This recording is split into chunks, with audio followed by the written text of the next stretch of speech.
ಇಳಿಸ್ರಿ ಸ್ವಲ್ಪ ಕೆಳಗಡೆ ಇಳಿಸ್ರಿ. ನಮ್ಮ ಮಾತನ್ನು ಒಂದ್ ಸ್ವಲ್ಪ ಕೇಳ್ರಂತೆ. ಎಲ್ಲರೂ ಸ್ಟೋರೀಸ್ ಅಲ್ಲಿ ನೋಡ್ತಾ ಇದ್ದೀನಿ, ವಾಟ್ಸ್ಆಪ್ ಸ್ಟೋರೀಸು, ಫೇಸ್ಬುಕ್ ಸ್ಟೋರೀಸು ಮತ್ತೆ ಇನ್ಸ್ಟಾಗ್ರಾಮ್ ಸ್ಟೋರೀಸು. ಅಂದ್ರೆ ಬೆಂಗಳೂರು RCB ಗೆಲ್ಬೇಕು ಅಂತ ತುಂಬಾ ಅದ್ಭುತವಾಗಿ ಆಗ್ತಾ ಇದ್ರೆ. ಕಾರಣ ಏನಂತಂದ್ರೆ ನಮ್ ಕರ್ನಾಟಕ ರೆಪ್ರೆಸೆಂಟೇಟಿವ್ ಗೆಲ್ಬೇಕು ಅನ್ನೋದು ನಮ್ಮೆಲ್ಲರ ಒಳಗಡೆ ಒಂದು ಖುಷಿ. ಹಾಗೆ ಕಬಡ್ಡಿ ಗೆಲ್ಬೇಕು ಅಂತ ಅನ್ಕೊಂತೀರಾ. ಸಿನಿಮಾದಲ್ಲಿ ಕಾಂತಾರ, KGF, ಟಾಕ್ಸಿಕ್ ಇವರೆಲ್ಲ ಕರ್ನಾಟಕದಿಂದ ಏನೋ ಒಂದು ಗೆಲ್ಬೇಕು ಅಂತ ನೀವೆಲ್ಲರೂ ಆಸೆ ಪಡ್ತಾ ಇದ್ರಿಂದ ನನಗೆ ಬಹಳ ಚೆನ್ನಾಗಿ ಗೊತ್ತು. ಆದ್ರೆ ನಮ್ಗೆಲ್ಲರೂ ಒಂದು ಇನ್ವಾಲ್ವ್ ಆಗಿರೋ ಅಂದ್ರೆ ನಮ್ ಜೀವನದ ಪ್ರತಿಯೊಂದು ವಿಚಾರಕ್ಕೂ ಇನ್ವಾಲ್ವ್ ಆಗಿರೋದು ಒಂದೇ ಒಂದು ನಾವು ಸೋಲ್ತಾ ಇದೀವಿ. ಗೊತ್ತಾ ನಿಮಗೆ?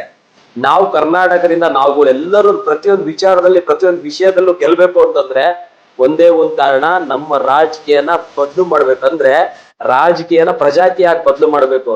ನೀವೆಲ್ಲರೂ ಅನ್ಕೊಬಹುದು ಬರೀ ಏನಪ್ಪಾ ಇದನ್ನೇ ಹೇಳ್ತೀರಾ, ಇದನ್ನೇ ಮಾಡ್ಕೊಂತೀರಾ, ಇದನ್ನೇ ಅಲ್ಲ. ನಿಮ್ ಜೀವನ ಸರಿ ಆಗ್ಬೇಕು, ನಾವು ಪ್ರತಿಯೊಂದು ವಿಚಾರದಲ್ಲೂ ಸರಿ ಆಗ್ಬೇಕು. ಹೆಲ್ತ್, ಎಜುಕೇಶನ್ಸ್ ಪ್ರತಿಯೊಂದು ಇನ್ವಾಲ್ವ್ ಆಗತ್ತೆ.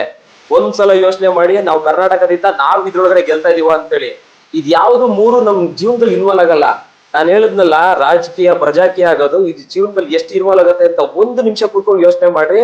ಹಾಗೆ ಹೆಚ್ಚಿನ ಮಾಹಿತಿಗೋಸ್ಕರ ಪ್ರಜಾಕೀಯ ಆಪ್ ಡೌನ್ಲೋಡ್ ಮಾಡ್ಕೊಳ್ಳಿ. ತುಂಬಾ ಅದ್ರೊಳಗೆ ನೀವು ತಿಳ್ಕೊಳೋದಿದೆ. ಜೈ ಪ್ರಜಾಕೀಯ.